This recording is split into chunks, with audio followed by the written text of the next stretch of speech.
Hello வணக்கம் and welcome to ஆச்சிஸ் kitchen. இன்னைக்கு நம்ம சமைக்க போகிற டிஷ் ஒரு ஸ்நாக்ஸ் ஐட்டம் தான். அதோட இது ஒரு ஸ்வீட்டும் கூட. இதோட பேர் அவல் கேசரி. பார்க்குறதுக்கு முன்னாடி நம்ம சேனலை சப்ஸ்கிரைப் பண்ணாதவங்க சப்ஸ்கிரைப் பண்ணுங்கள். உங்களுக்கு இந்த டிஷ் பிடிச்சிருந்தா மறக்காமல் லைக் பண்ணுங்கள்.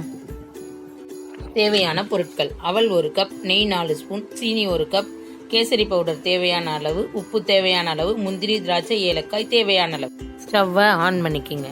அதில் வானலியை வச்சு 4 ஸ்பூன் நெய்யை ஊற்றிக்கிங்க. நெய் சுட்டதும் அதில் முந்திரி, திராட்சை 2ஐயும் போடுங்க. முந்திரி, திராட்சை நல்லா பொரிஞ்சதும் அதை ஒரு கிண்ணத்தில் எடுத்து வச்சுக்கோங்க.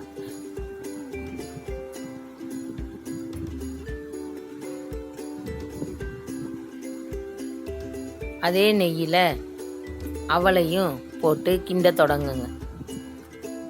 அவல் கொஞ்சம் பொரிஞ்சதும் வெது வெதுப்பாக வச்சுருக்க ஒரு 1/2 டம்ளர் தண்ணியை அதுக்குள்ளே ஊற்றுங்க. அவல் நல்லா குழஞ்சி வெந்துடும். அதுக்கப்புறமா நம்ம எடுத்து வச்சுருக்க 1 டம்ளர் ஜீனியையும் அதில் போடுங்க.